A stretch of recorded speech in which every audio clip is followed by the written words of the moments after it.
Hi Bonnie, I know you like to get and collect Fatwood from everywhere, so I thought I'd send you some from Washington State to try. I enjoy your videos and I hope you enjoy this. Love ya, your friend Sue. And the first thing, I just woke up. Wow, look at this stuff.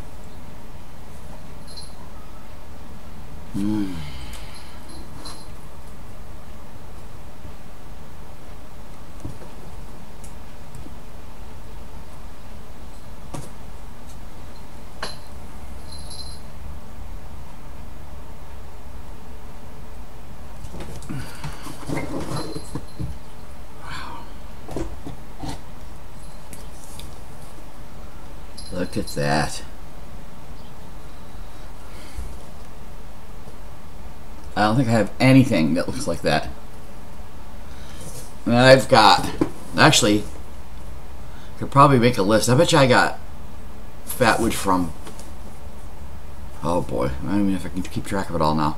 California, South Carolina, North Carolina, Georgia, Arizona, Texas. I had a little piece from Alaska. Alaska, that kind of reminded me a little bit of what the Alaska piece looked like. But, wow.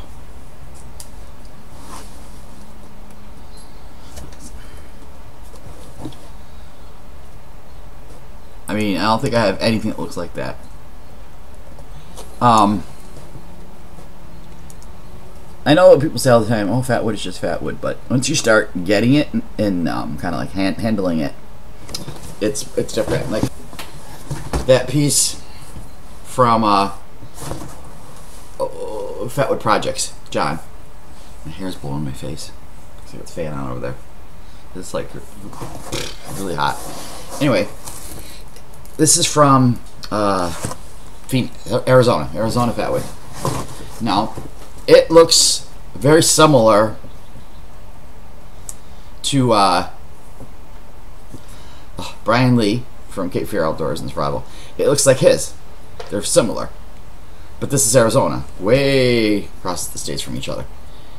But there's like a hardness to it. Like when you, it just looks like a really, like a piece of hardwood, I guess I want to say. But you see the oranges that are in there, and now here's hers again.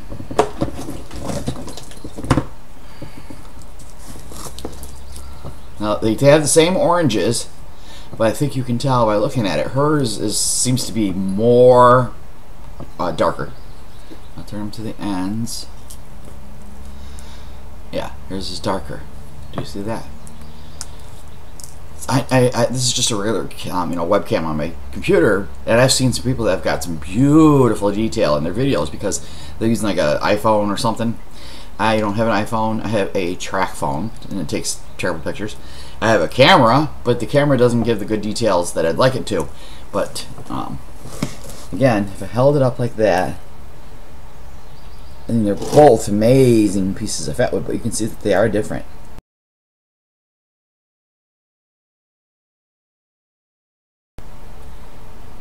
And from the standpoint of someone who makes stuff out of wood all the time, there's a difference in a lot of them in what appears to be their texture, their hardness factor.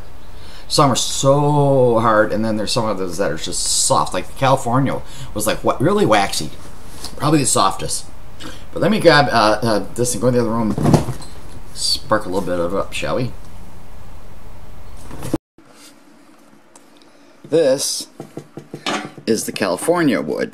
Now, I was hoping maybe I would get enough detail if I put the light on and everything that you could see that it looks softer than these other pieces. And set it there. So this is from Critter Sticks that I got on eBay, and that's Judy from, I think she's in, is she in Arizona? This is a piece that I just got from Sue Nelson. It does, to me, now when you turn them side by side like that, they're very close to the same looking. See that? Granted, this one's not split, but I think you still can get the idea.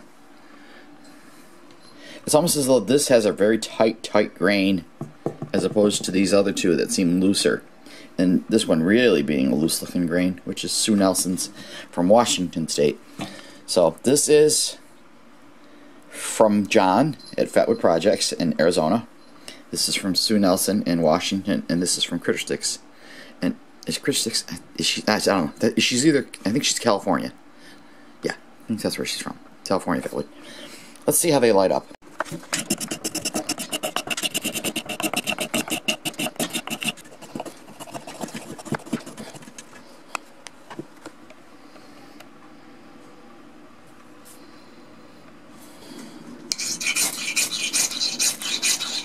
To be fair, there's a fan above me and a fan to the side of me, and you can see the smoke's going that way really good. So, not sure how to block that. Let's see. I'm not turning it off, it's too damn hot.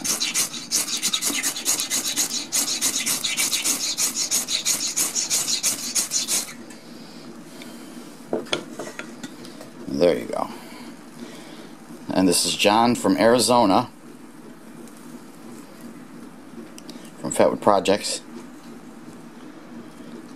He's I just love watching his videos. He has a lathe, which, like I said a million times before, it's what I want in my repertoire of tools. But he makes some amazing things with Fatwood. And you watch his videos, he's got like logs of Fatwood everywhere. It's pretty cool. This is Sue Nelson's from Washington.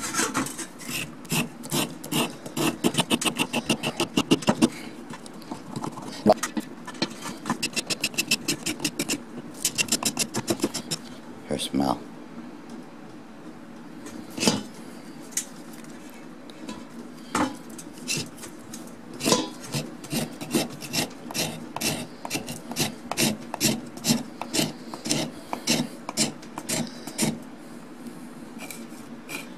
Yeah, this is very, very waxy. Like, I don't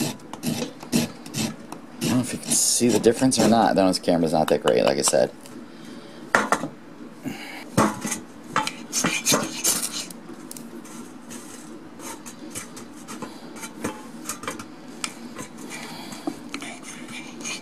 Oh, I've been watching some people that have been doing their ferro rods, and they're having a hard time.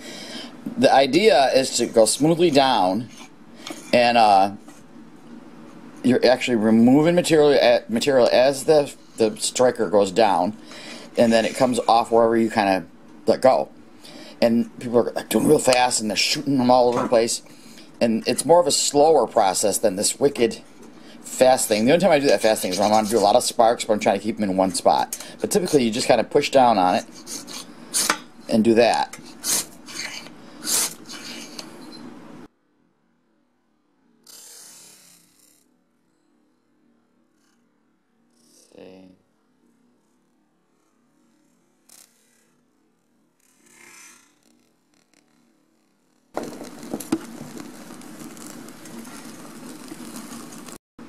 You may have noticed the ferro rod and striker that I was using. This is a set that I made a while back.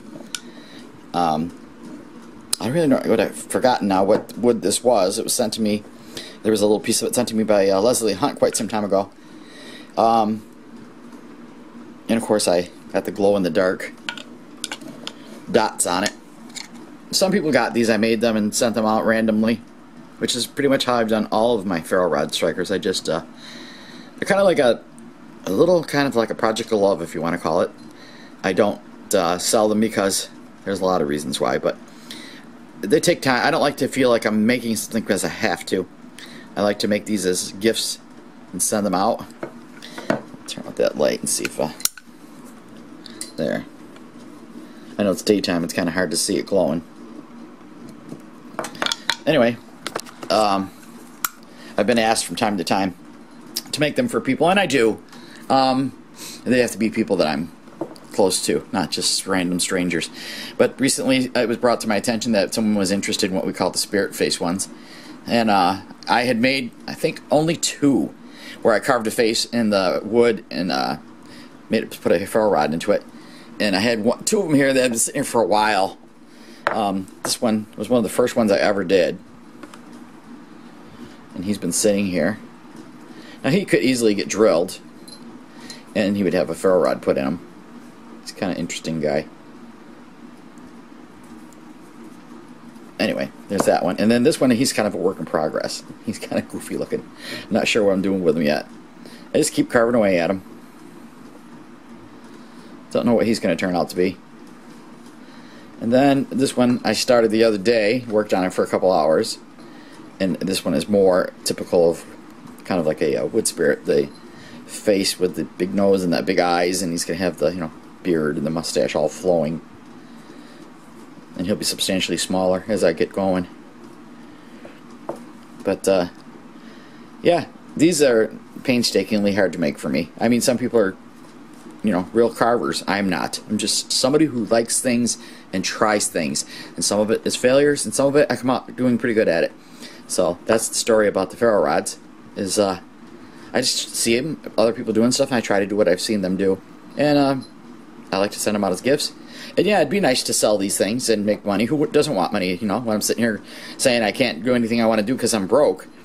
But then I feel the crunch to get it done, and to get it done timely, and to get it satisfactory, and it's just stressful to me. But it doesn't mean I'm not going to try, because I had a couple of people, like I said, offered cashola for me to make some, so I'm giving it a shot. We'll see how they come out. But thought I'd show you this, because they're Fatwood handles to go with Fatwood Ferro Rod and Striker, and Fatwood fire starters. Fatwood, Fatwood, Fatwood, Fatwood.